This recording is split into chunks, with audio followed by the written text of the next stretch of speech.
to share some pieces with us. They all will stand and they'll speak not just from their own personal interactions with Philip, but on behalf of the many sectors of our city that were significantly impacted by a man that we love dearly. We have some time constraints today. I want to acknowledge the team at Claudelands, the team who have given us a space to be here today. They're under some pretty tight timeframes, and by 1 o'clock they need to start setting up for the next event.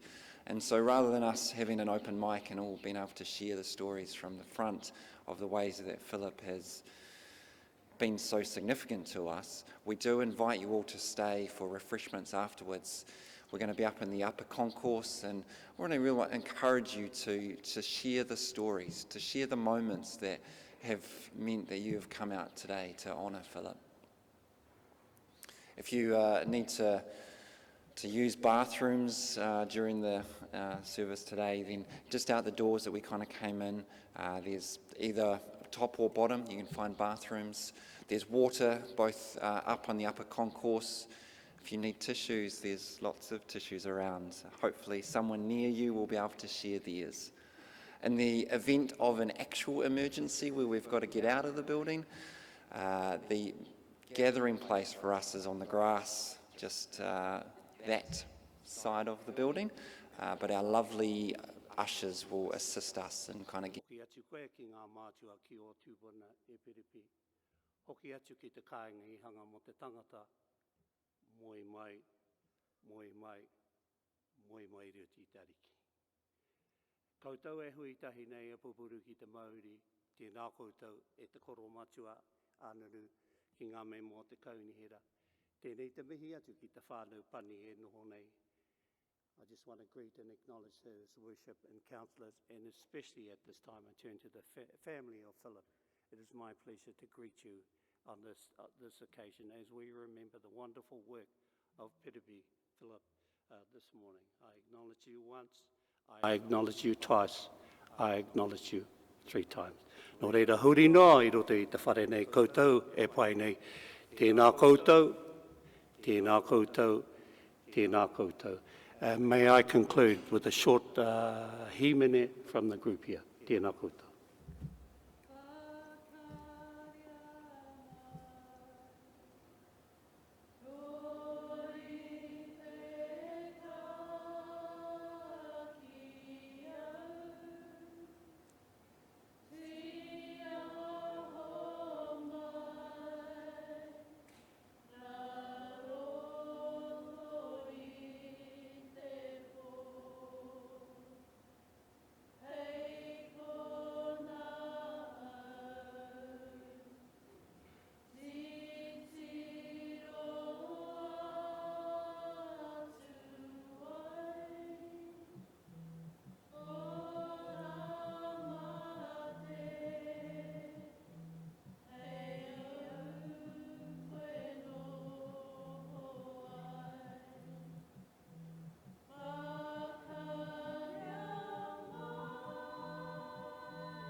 Ahakoa ko toa te rā I tēnei wā I runga I a Piripi apopo ka maranga anō ka anga whakamua e tō tātou nei tāne o kirikiri roa. We have a proverb, the sun has set. The sun has set on Piripi, on Philip. Although the sun is set in the morning, it'll rise again as we do what Philip would love us to do, will rise and build Hamilton to be one of the best cities in New Zealand. Tēnā koutou, tēnā koutou, tēnā koutou, ka heke.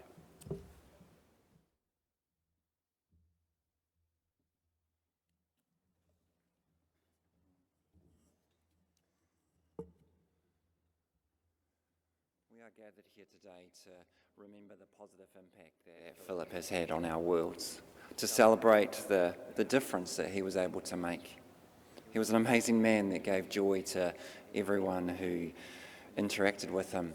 I was in the stairwell at work last week talking with a colleague, and she said every time she thought of Philip, she couldn't help but smile. He had a way of doing that to us. He always made people feel valued. He always made time for people.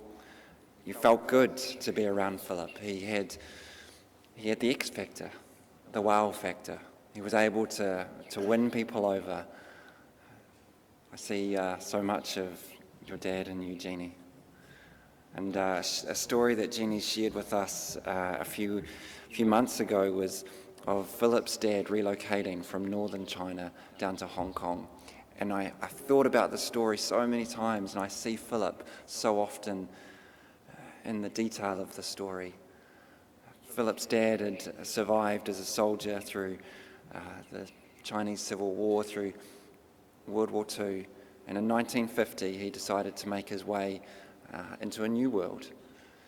He managed to travel first class on the trains from northern China down to the border of Hong Kong, no questions asked. When he was on the border, he convinced 3 communist soldiers to take him on a day trip into Hong Kong. And once they were over the border, he disappeared and started a new life.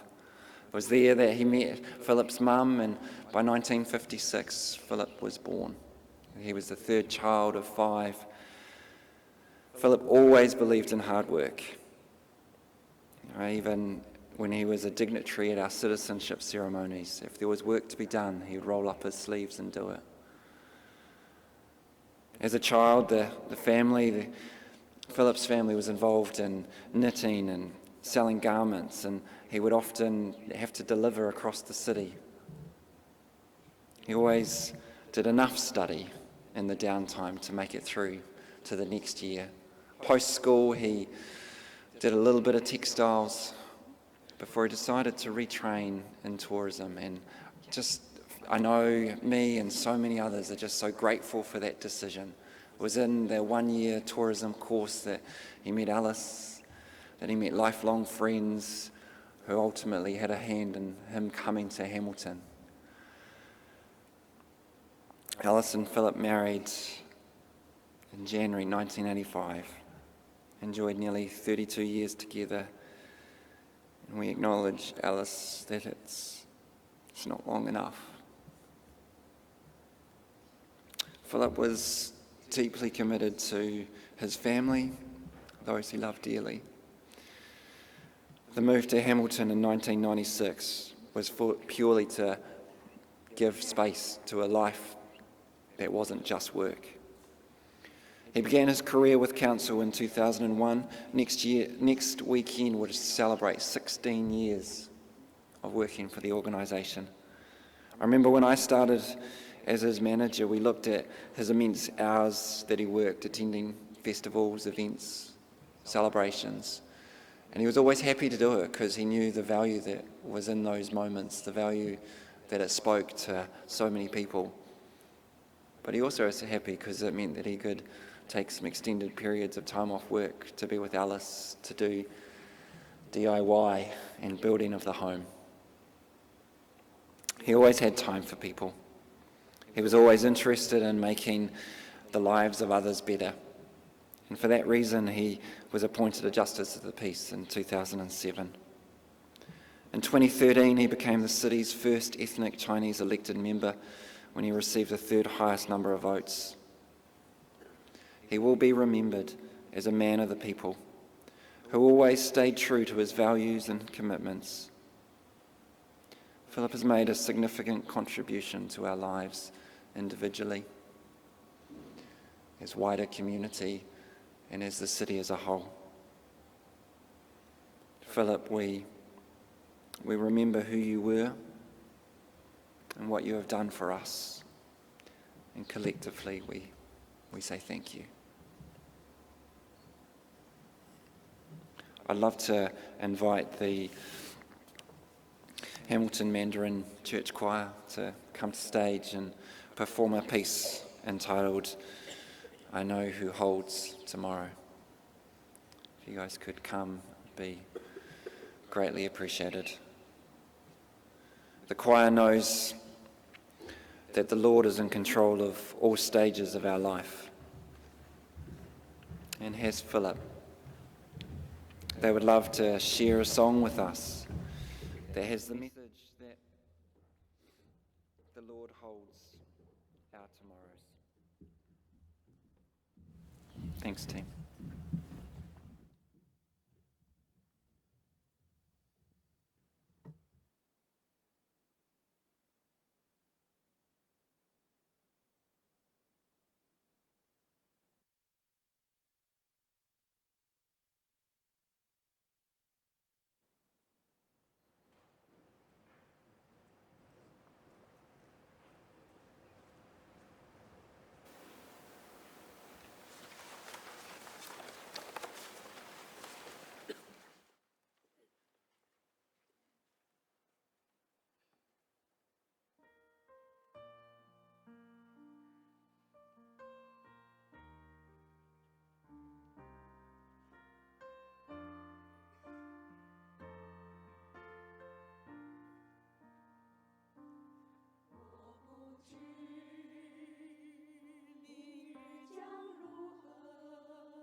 Thank you.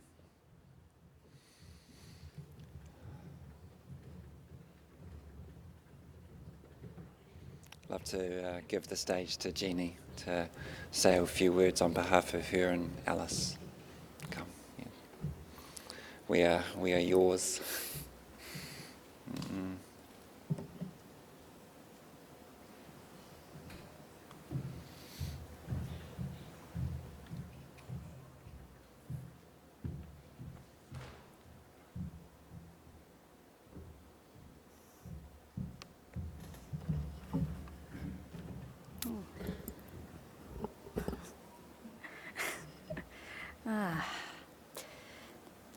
Thank you all for being here this morning to say farewell to Dad. His battle was sudden and short, but in his typically organised style, he left us as peacefully as possible for cancer, lucid and funny till the end. We are so very grateful for all the love and support we have received from our friends, Dad's esteemed colleagues, and the community these last few months. Actually, a few of you have very sweetly thanked us for sharing Dad with Hamilton all these years. Truthfully though, I don't think Mum and I fully realised just how generous we've been until now. Dad loved this city, and he genuinely wanted to help her people, to help us all come together and to love this place we call home as much as he did. Most of you know the kind of man he was at work, dedicated and persistent, always giving 110% in everything he set his mind to. Well, today, I get the great honour of telling you what he was like at home, giving 150% as a father and at least 200% as a husband. Seriously, he could do everything. But as the expression goes, behind every great man, there's a great woman. Because Mum was so good at keeping the household, the finances, and, well, me in order, Dad was able to run wild through all the events of Hamilton and hammer away at every piece of 2x4 he could get his hands on. And I guess here would be a good segue into story time. So let's start with how Dad got Mum. As it turns out, my old man had game.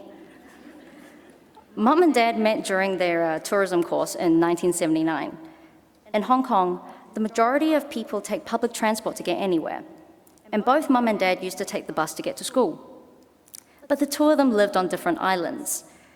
So when they started to get to know each other, Dad would get up extra early in the morning to especially take a bus from his house to a bus stop where he knew Mum's bus route would go past. He'd then peek over all the windows of the possible buses until he spotted Mum, at which point he'd pop on the bus to talk to her, all nonchalant, like he was meant to be there. By the time Mum figured out that he should really be taking another, much quicker route to school, too late, already charmed. Dad was interested in cameras and photography way back when he was a teenager. Just as he enjoyed using his camera at the events he attended, you betcha he used his skills to woo Mum.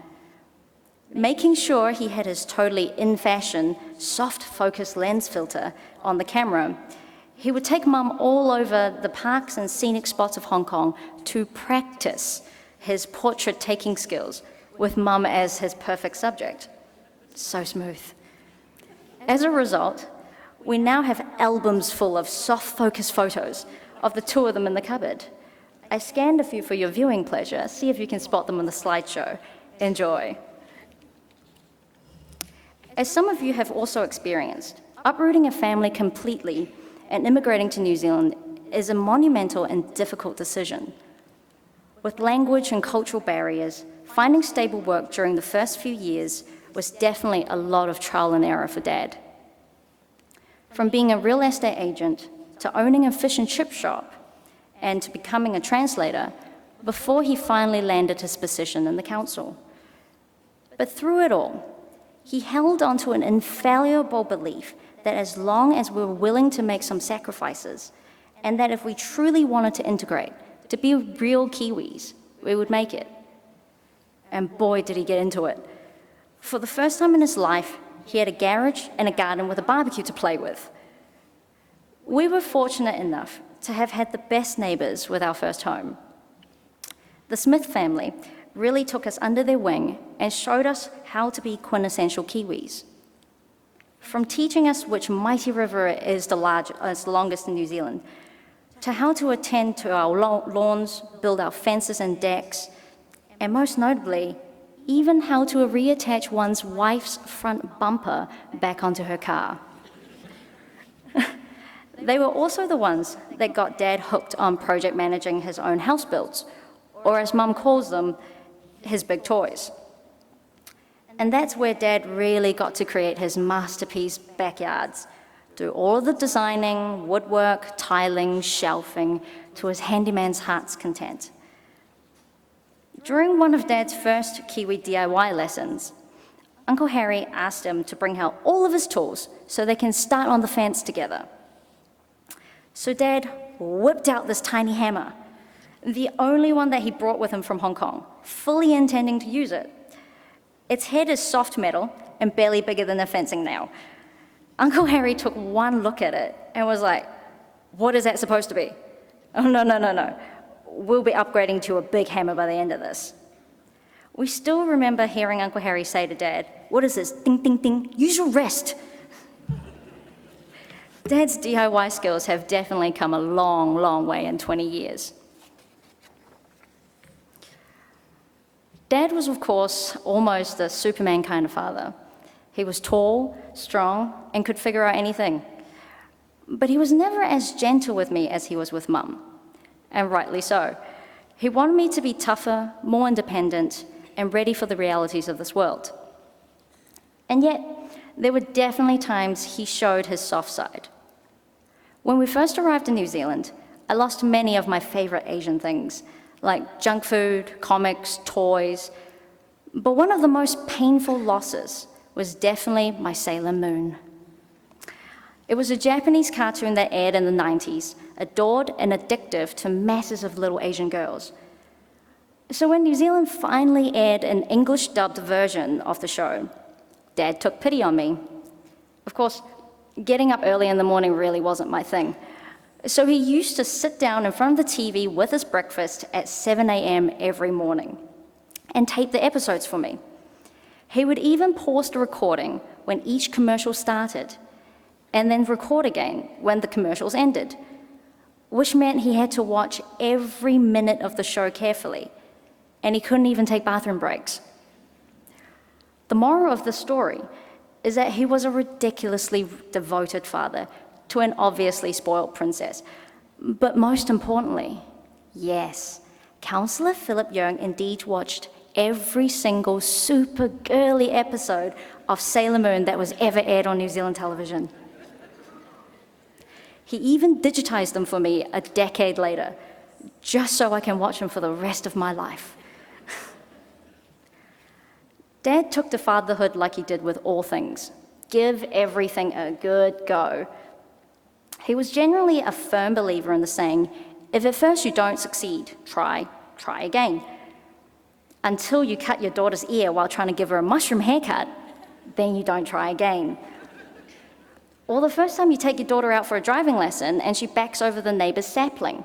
Well, that's okay, no one noticed, so you try again.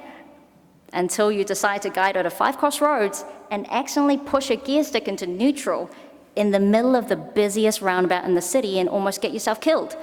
Then you don't try again. And you pay for her driving lessons because you're smart. In fact, Dad most certainly had street smarts. He always managed to get me into the schools that we believed I would thrive in. This unintentionally included 4 Christian schools. But I've never been baptized, so how did I get in? Somehow, through a combination of always being in the right place at the right time and turning on his full, responsible fatherly charms on at interviews, he always managed to swing luck my way. Growing up with stable, ever-present parents influenced many of my decisions as an adult. Always having that safety net, knowing that whatever shenanigans I cooked up, rescue was only ever a phone call away, regardless of where I was in the world. And Dad handled those phone calls so well. He always seemed to know what to do. Like with the age-old, Dad, someone backed into my car. What do I do? Or one of my favorites, Dad, I gotta move from Wellington to Budapest in 2 weeks. Help? That little shocker meant he had to do a 15-hour round trip down to Wellington to bring up all my furniture to Hamilton in 1 day. I'll be honest, realizing that from now on I have to deal with all these kinds of things myself is a little daunting. But he really was the best dad and role model a girl could hope for. And I know he's left me with all the tools and lessons I need to live a happy and fulfilling life as he did. The house is quiet without him, and we seem to be late a lot more without him telling us to move it at all the right times. We miss him deeply, but his memory, sense of humor, warmth, and strength will live on in all of us, always. P.S. Just wanted to share that the ending song of the service is from a Hong Kong movie about a legendary Kung Fu master.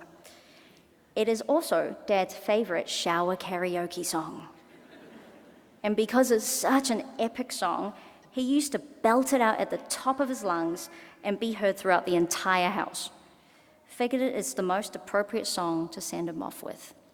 Thank you.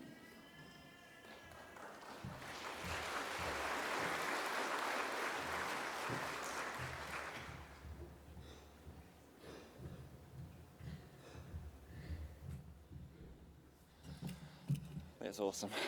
So good. I'd love to invite our Deputy Mayor, Martin, to come and speak on behalf of our council and the city. So, thank you, Councillor.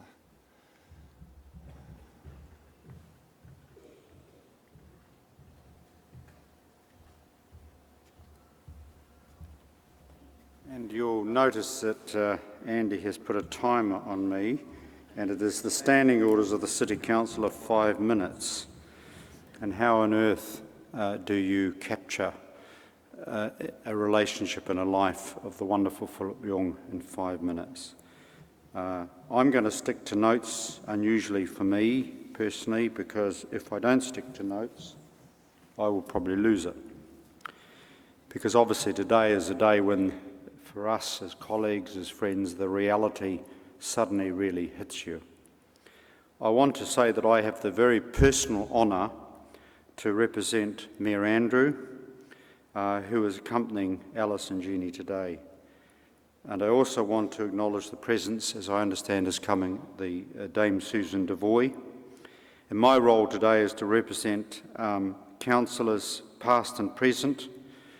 On behalf of the city, I also want to acknowledge current MPs and former MPs and members from diplomatic missions, and also want to specifically acknowledge our former mayor's presence, and I have certainly cited our immediate past mayor, Julie Hardacre, and our immediate past deputy mayor, Gordon Chesterman, and we welcome them to join with us all. I also want to attempt, although I think Andy's helped a bit, to represent the hundreds of our staff team who over the years have come into contact with Philip. And as I said, how on earth do you condense a wonderful life into 5 minutes?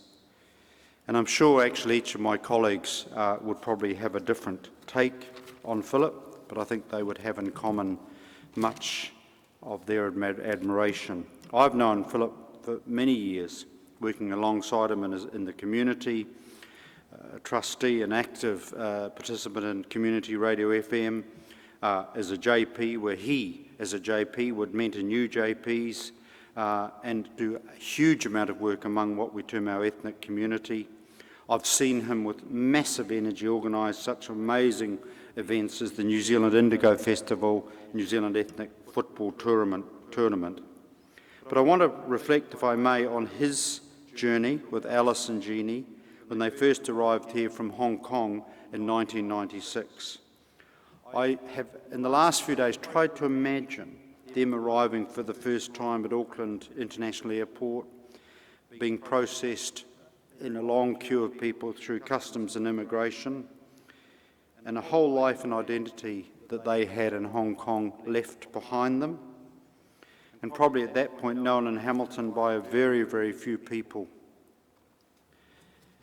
And I'll come back to that because I remember him obviously as a colleague, as a councillor, worked with me on the community forum, worked with Paula on the Community Services Committee as Deputy Chair. Those were his official roles, and it's fair to say, and I say this absolutely, and I'm ignoring that time for 1 minute, bear with me, Andy, please. No elected member, and I apologise to my council colleagues, in my view worked harder than Philip. And as you know, as has been detailed in his life, when he first arrived here, he had a number of roles as a new immigrant, as a new arrival, real estate agent, worked in a fish and chip shop. And then the journey began as an interpreter with his fluency in English, Cantonese, Mandarin, and then from that he became an ESL home tutor. And then, of course, in 2001, he came and joined us as an ethnic community advisor. And I like to think, in fact I know, he never ever left that previous role. Even when he was elected to council, he just merged the council a bit into his previous role. And often we'd be going up in the lift and I'd assumed he'd be coming up to his new office on the top floor, floor 9, and then suddenly he would pop out lower down. I said, "Where are you going?" He says, "I'm going to my other office." So I think he was totally confused as to where he worked. And it was a bit like, you know, that he was automatically programmed going to floor 4, wherever. And he didn't distinguish the two roles, because every weekend he would be at some event, some significant event with our diverse and ethnic community. And my favourite deal with Philip, and this is a personal thing because I get the privilege because I'm up here, he would come and collect me and take me to many of those events. And he would tell me at exactly what time. He would turn up in his daughter's sports car when she was overseas. He loved that sports car. We would know what time when to arrive and when to speak. And today, that's just a snippet of this amazing man. An amazing man who, we think back to 1996, first arrived in a queue, anonymous, one of the many, just a face at the airport. And now 21 years later, look around us. The Philip Yeung legacy, I call it. How did a man with the huge support and sacrifice of his dear wife and daughter make such an impact in the 21 years that he was with us in Hamilton? And I'll just quickly try and summarise. Stay away, Andy. He was a giver. The glass for Philip was never half empty, it was always half full. And he personified what we as a city and society can be, celebrating our rich diversity and celebrating each other. His legacy, as his wonderful daughter says, will live on all of us, and he gives us that challenge to make this city and this society a more diverse, a more understanding, celebrate each other by our difference. But on behalf of the council, I just want to say thank you so much, and all of us share in our hearts. Philip's no longer with us, but he is with us, obviously. Tēnā koutou, tēnā koutou, tēnā koutou katoa.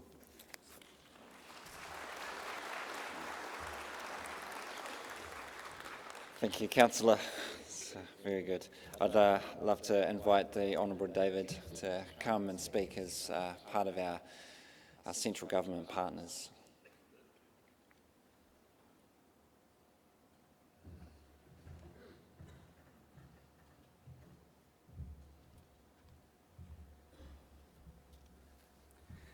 Tēnā koutou katoa, dashi hao. We all know now that the rules are that you only have 5 minutes and the countdown's on, so I'd just like to echo a lot of what has been said today, but first of all to acknowledge Alice and Jenny. Your family has given so much to the city, and you can be so proud of your father and your husband. He was a wonderful man, and the people here today, ex-councillors, mayors, politicians, community leaders, and people that have been touched by him are here to support you and to remember his great contribution to this city. My role is to talk about it from sort of a national perspective of where Philip delivered for our country and our city going forward. And we see so many people here representing different parts of our community that come together, and that really shows the strength of his achievements. Because he was a man that put himself ahead of everything else, and he really enjoyed serving others. He was there for our people, and he always had a wonderful smile and made a big difference to our city, and we remember that today. My first encounters with him were as the ethnic communities officer in the city, and he was always such a humble person that would attend every event, and his workload was amazing. And we all have seen him at various events over many years, and this year we particularly missed his presence as he was battling cancer. But maybe it was that sheer determination and drive that people really related to and found his strength. Or maybe it was just that he was able to connect with every community and understand their wishes. But I think it was actually his gentle, personal nature where he was there and really loved the people of Hamilton. And he had a vision for this city and made that happen. He embodied all the qualities of a leader. He was committed, he was compassionate, and he was selfless in his contribution. Everybody could rely on him as a representative in our community. He was so friendly and smiling and always there and always happy, and took pride in his work and wanted to be measured by being seen as what he did, not by what he said. Philip helped us learn about ourselves and about our community. He had the ability to bring the community along with him, and he saw things like the ethnic soccer tournament as a way of making us learn from each other. From a central government point of view, that can't be understated. New Zealand is a country of new migrants coming and making their home here, and we have opportunities for everybody. And Philip showed that you can achieve whatever you want in this country.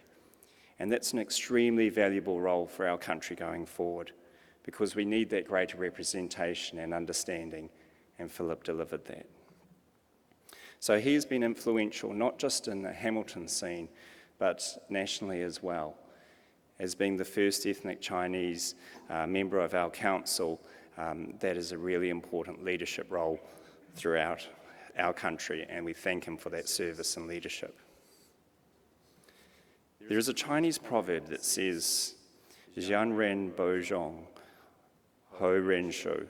Each generation will reap what the former generation has sown. Philip truly bridged that gap between government and our people.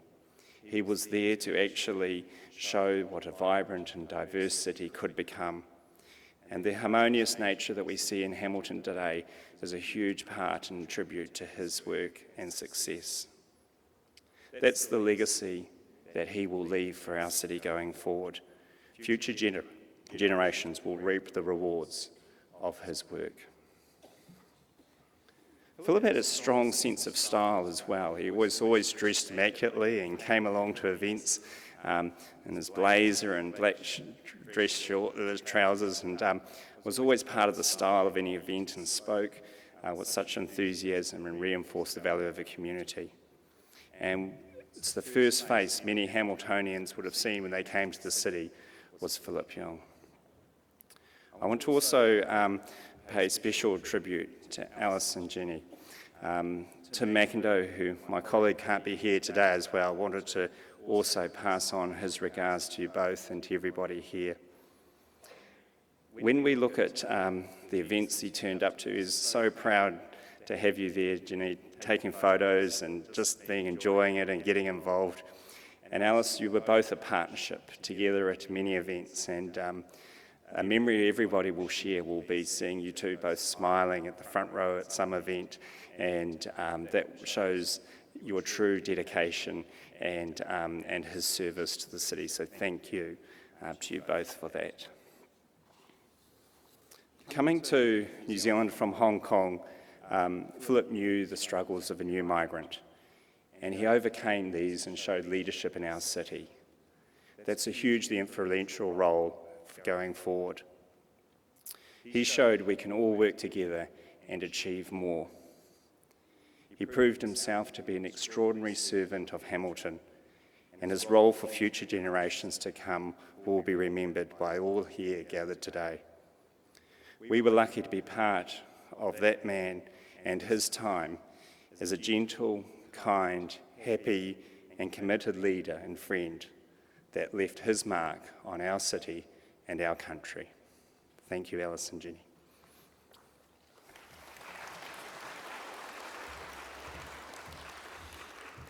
Thank you, David. I'd love to invite the Hamilton Cook Island Association to come up on stage and do a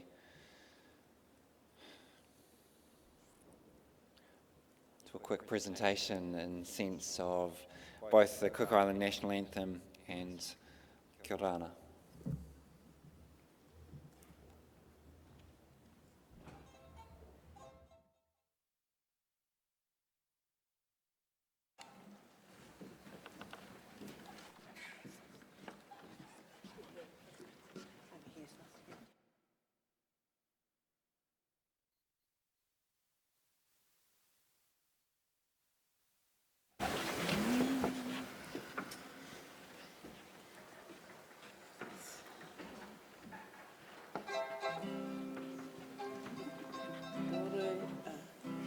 Te atua moe, ko koerai te pū, ko te paenu ae. Akarongo mai, I tō mato nei reo, e ka piki a tū me.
That's awesome. Thank you. We know Philip loved you guys lots and loved so many of us so generously. Thank you. I'd love to invite Daryl and Sharon to come and speak on a tough gig, really, on behalf of friends and neighbours. And thanks, Daryl.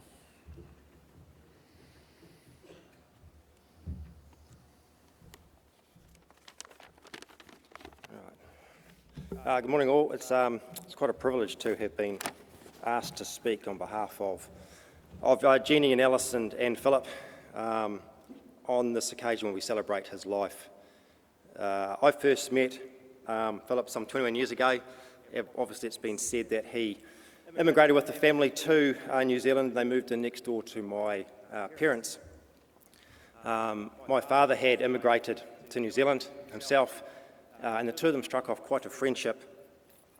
And as has been alluded to, he spent a lot of time over the fence with his hammer mowing lawns, and it wasn't until I actually spoke to this gentleman that I established that, or understood where he'd come from and the things that I took for granted, the mowing of a lawn, the building of a fence, the firing up of a barbecue, that I realised that the significant changes that he had made and what he'd given up to come here, but what he wanted to achieve when he was here. His determination to embrace the Kiwi lifestyle was infectious, and it was quite humbling to see the way in which he undertook things that I found quite simple and quite easy in my life that he had never seen or done before. And it wasn't long before his garage became full of power tools, lights, you name it, he bought it just so that he could contribute and do the things that he wanted to do. And as we moved on, he went from mowing a small patch of lawn to developing beautiful houses across the city, to building fantastic fences, to making immaculate lawns, something he was very proud of, a home for his family to live in. It was very interesting that shortly after, within a year of them moving in to our neighbourhood, that my parents moved out.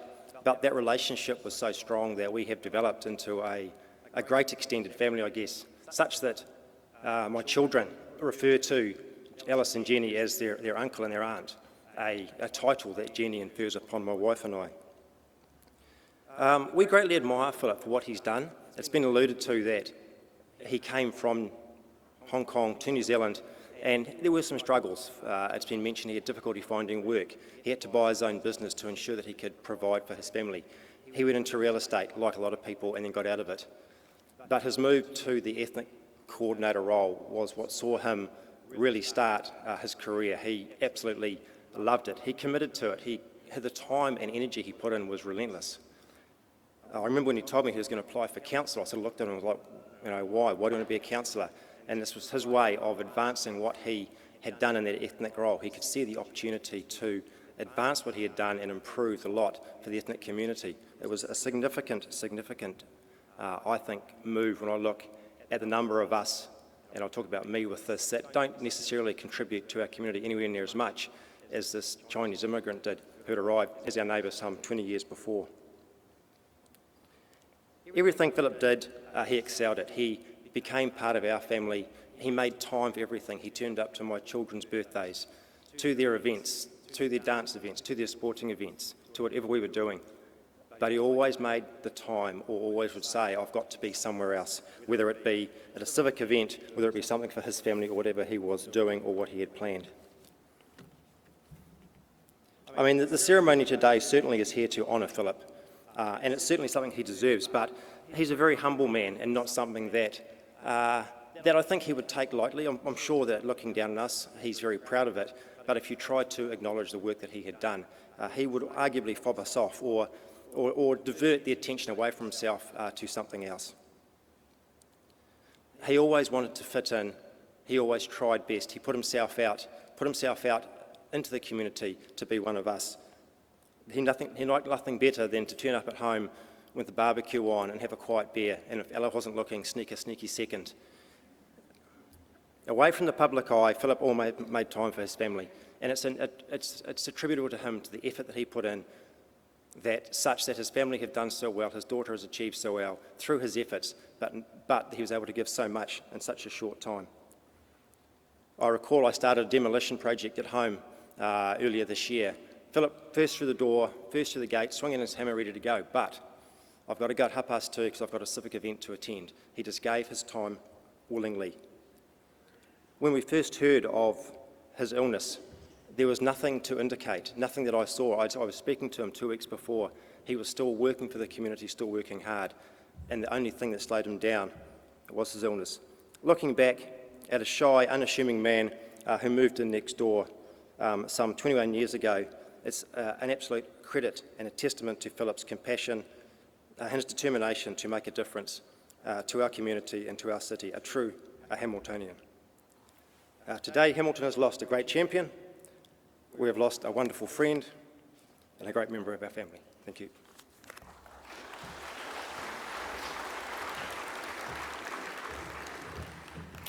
Thank you, Darryl. I'd love to invite Uncle Martin up to come and speak on behalf of the wider family.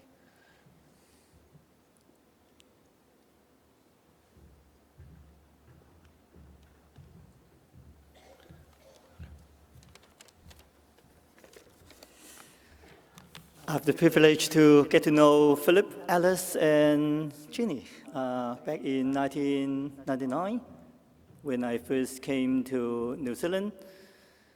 They were our first family friend, and yes, I can still remember when I first came to the Hamilton Central Shopping Centre, where they have a fish and chips shop, and I like their fish and chips.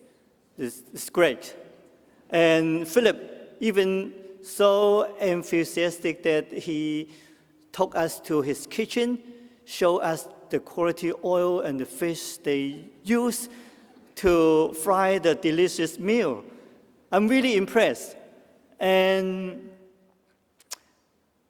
well, their warmth and welcoming attitude really drew us to their family. And they are so helpful and always eager to help, to give us support. I can remember once when we have friends coming over from Hong Kong, we don't have time to be with them, and Philip even offered to be a tourist guide for our visitors from Hong Kong. It really touched me. Yes, our relationship just go on from that time, and we have a lot of fun together. Whenever we have gatherings among families from Hong Kong, he always brings something good, yummy to share with us. Sometimes really special, sometimes delicious. And he is one of the best karaoke singers among us. He's also a great DJ to keep the night going. Excellent. And one more interesting thing, he has a very special skill. He can use a rubber band to shoot flies, really accurate. He showed off to my son, and my son trying to taught my son how to pick up his skill and do it the same. Excellent. We share a lot of fun time together. He's a great man, and I'm sure we will miss him a lot. It's very hard to say goodbye, and I know we don't want to, but we have to accept this reality. Within the limited time he had, he lived to the fullest and touched so many people's lives so positively. There's a lot we can learn from him. I hope we'll meet him again in heaven.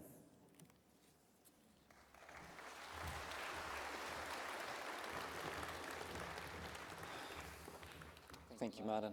Diamond, would you like to come on behalf of the Chinese Golden Age Society and share some words?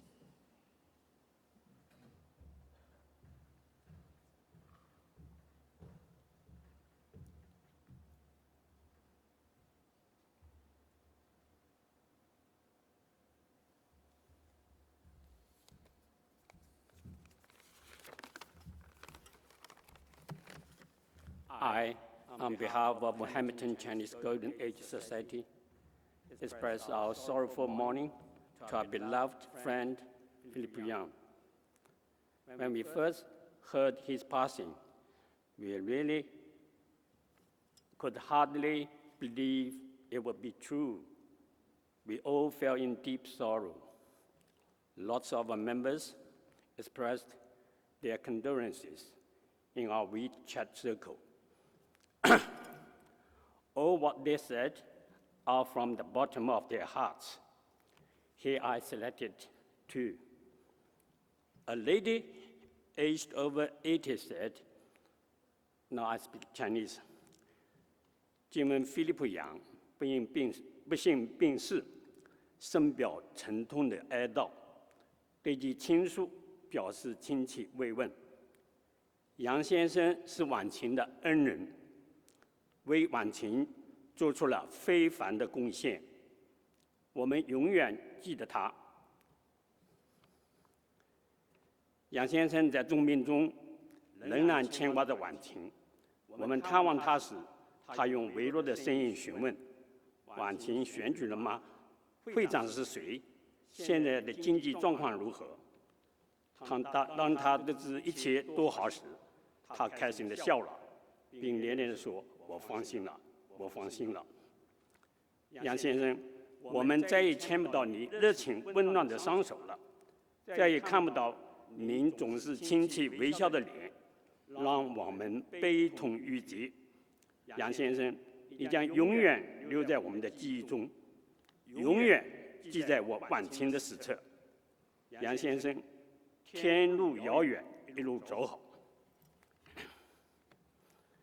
Another man aged 90 said, 杨先生，杨议员，菲利普杨，我们时常换着对你称呼，你是晚清人真敬而忠实的朋友，你对我们晚清的帮助有过太多的付出，我们都欣赏你的潇洒幽默，我们都敬佩你的多姿热络，无论是民族事务官或是市议员的任上，你始终关心着我们晚清的脉搏。有你这样一位好朋友，我们会感到非常的踏实。有什么为难的事，总爱找你商量；有什么话，总爱找你说说。你知道，天知道一声霹雷刺穿了我的心坎。这么善良能干的一个人，却会被无故击落，如此残酷的现实，令人无法接受。我们惊疑老天爷有没有搞错？可是你确实走了，走得如此匆忙，如此急促。为什么世界如此之大，却留不住我们的好朋友菲利普杨？为什么科技如此发达，令你为天反俗？我们怅然若失，我们不知所措。哈密尔顿河水在湾，我们痛哭失声，捶胸顿足。远行的老朋友，你一路走好。再回头再看看我们吧，晚晴活动中心大门口有这么多你关心的老人，在含泪远眺，在伤感中沉默。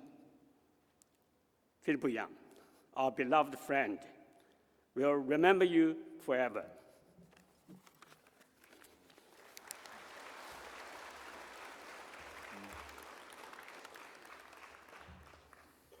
Thank you, Diamond. Mano, would you come and on behalf of the many networks and relationships that you hold across the city?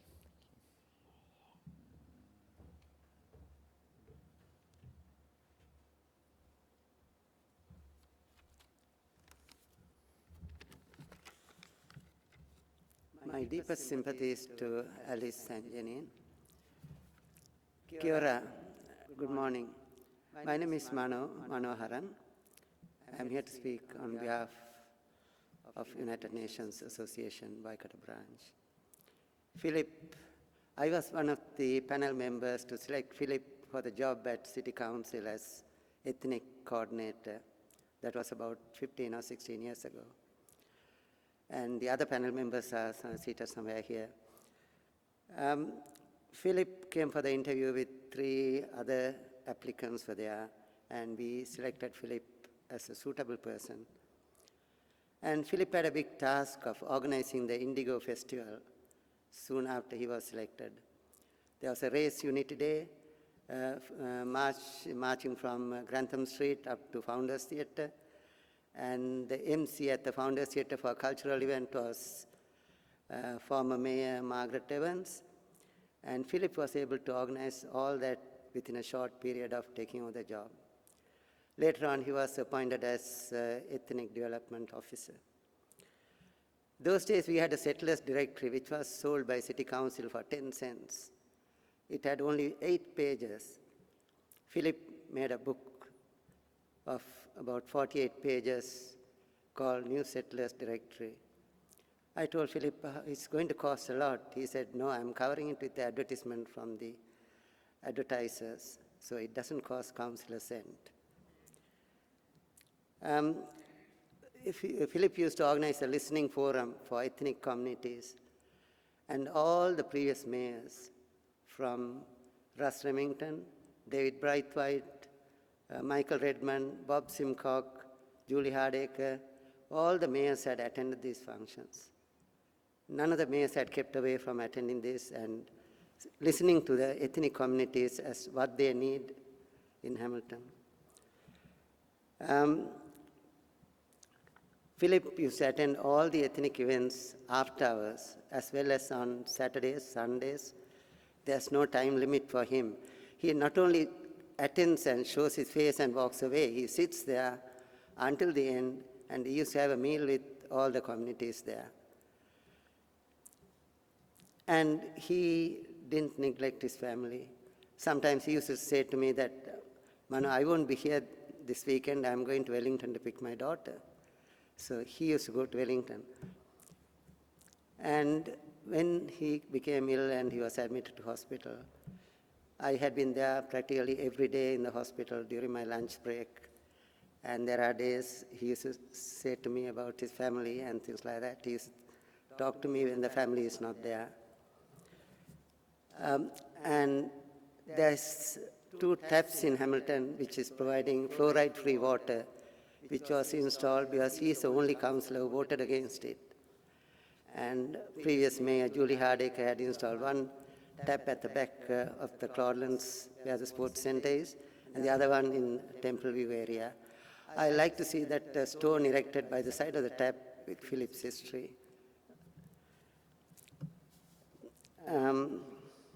Audience will not long remember what I say here, but it can never forget what my dear Philip did for the community in Hamilton. Thank you.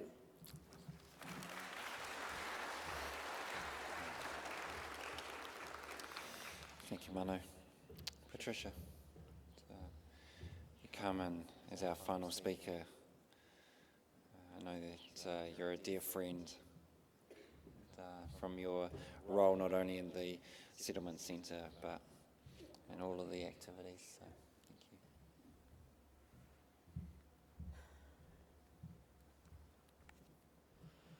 you. Kia ora, everyone. Hola, Jenny Alice. It's a privilege to be here talking to you. Sorry about my voice. I met Philip in 2006 when I was doing a work placement course at the Settlement Center. He was one of the guest speakers then, and he really touched me. When I listened to his story, sharing his story in settling in New Zealand, some feelings emerged in me, which was admiration. I can feel his energy, and I felt very positive. And obviously, also, a lot of laughs came out because he had a really, really nice sense of humor.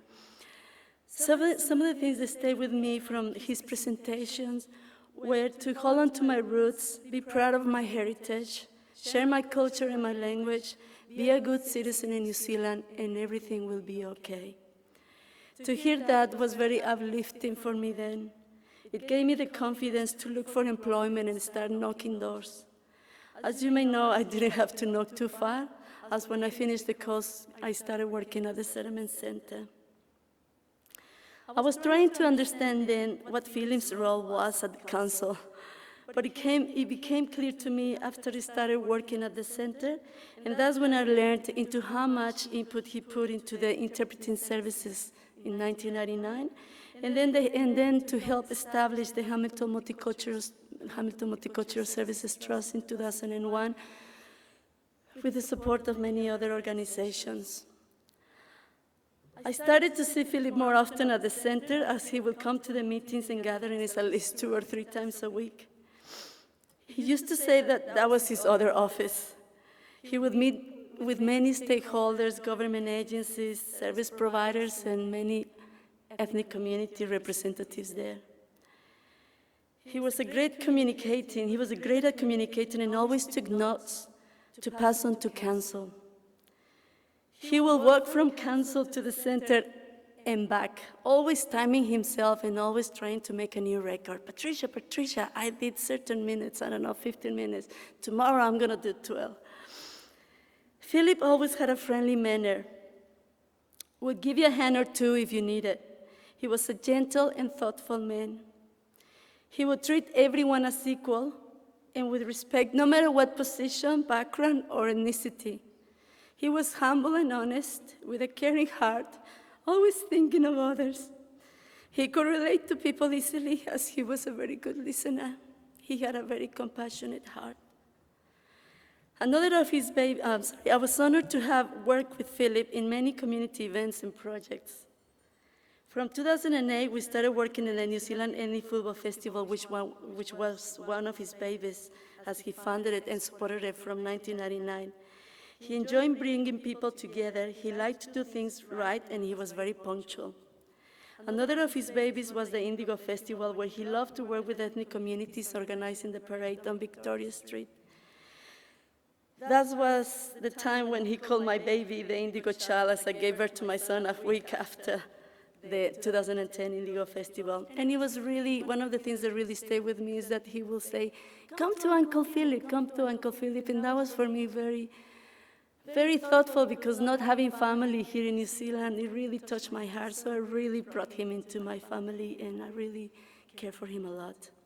He had a special connection with the center, as he was the bridge between council and the ethnic organizations, and he helped a lot to obtain that building that used to be Mary's Rugby Club. He worked really hard alongside the settlement support coordinators, Lucy and Jovi, and he was passionate about helping newcomers into Hamilton. He supported any community project that helped with the well-being of the refugee and ethnic communities. One of his biggest achievements at Manu Menshu was the New Shelters Directory. He also said the local settlement network meetings and the ethnic community and the ethnic listening forums. He was an innovator, always informed as to what was happening in the sector, prompt to listen to people's needs, and always thinking of new ways or ideas into how to support the communities and provide settlement information. I enjoy working with Philip because he loved talking to people face to face, having meaningful conversations. He was an expert in networking and mostly in developing good relationships, not only with the stakeholders and government agencies, but with people on the ground. And that was shown when Philip finally decided to run for councillor in 2013. I feel humble to stand before you representing the voices of many communities and sector agencies that Philip touched into their hearts. I know that there are great stories out there where Philip had to do something with it. His leadership and legacy has opened the path of many people to achieve their dreams and work together. When I saw Philip for the last time, I felt privileged sitting in front of him, sharing the photo album that held many memories and photos that the community shared. Few tears came into his eyes as he was touched to see the impact that he made to many people's lives while reading through some of the beautiful messages and seeing the photos that you sent. We said farewell and hugged him, and he never took his eyes off us until we disappeared from the corridor And for some reason, I knew that that was going to be the last time I would see him. Alice and Jenny, thank you so much for sharing Philip with us. Your kindness, as you can see, it is showing here. It is felt here with all the love and respect that we have for Philip.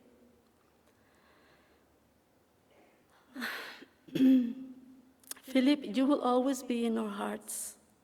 Our most sincere condolences to you, Alice and Jenny.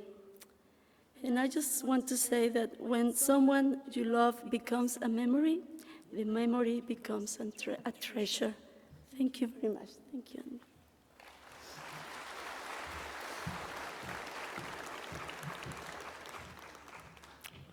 Thanks, Patricia. We're going to just have a final performance from one of Philip's favourite artists with one of his favourite pieces of music. Yeung couldn't be with us today, but he's filmed and is going to play two pieces. One is Philip's favourite, and the other is a piece that was written by Yeung's granddad. So please enjoy.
Thank you for being able to come this morning.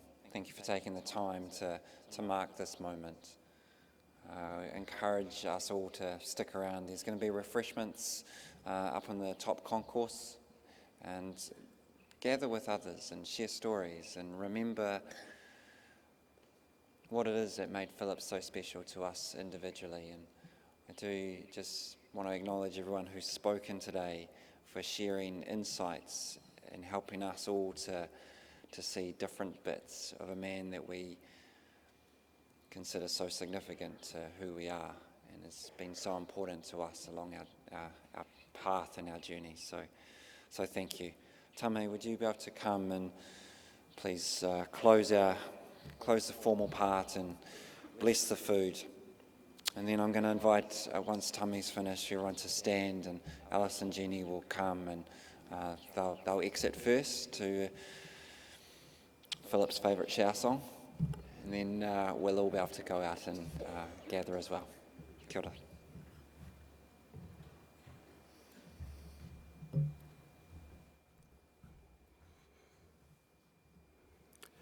And I just want to endorse those words. I started off this morning talking about the different birds, and the birds had different sounds. Koe koe te tui, kete kete, te kākā, kuku, te kereru. And after that, you've just heard the different birds of different parts of the world that have come down to sing with tui, the kākā, the kereru. I'll shift from birds now to humans. E te atua kaharawa, koe nei mātou e huitahi nei I tēnei ata. And I'll shift to the birds of humans and close with a karakia from Aotearoa. E te atua kaharawa, nau ngā mea katoa I hanga mai te rangi heke mai nei ki te whenua. Korowai tia mātou I tēnei rangi, I tēnei ata I runga I tō aroha. Ko koe te kaihanga o ngā mea katoa te iti me te rahi. Arahi mātou I runga I te tika me te pono, kia tutuki I ngā moe mai te rangi ki te whenua. Hui a mātou I roto I te whakaaro kotahi. Ai pupuru ki te ihi, te mana tawahi te tapu mai te rangi ki te whenua. Ko koe te kaihanga o ngā mea katoa. E te atua whakapaengia hoki ngā kai ai horahia I tēnei rangi, hei whangai I te tangata. Ko koe tau mātou piringa, ko koe tau mātou tokatū moana. Anei mātou e whakawheta I rungi te ingoa o tō mātou kai whakaora, mo ake, āmene. Tēnā koutou. Thank you. Please, could we all stand as we Alice and Jenny to leave first.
To the upper concourse and enjoy some refreshments and share stories with a man who's so good and close and dear to us.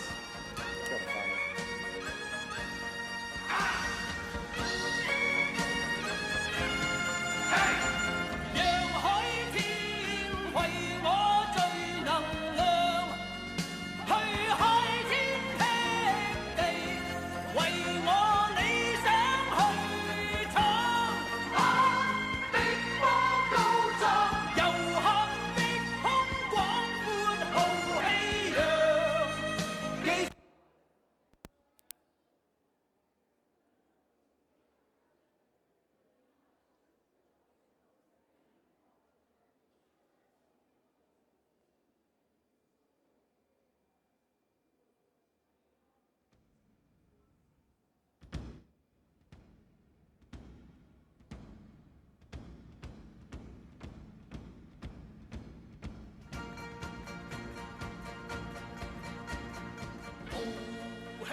And to share some pieces with us.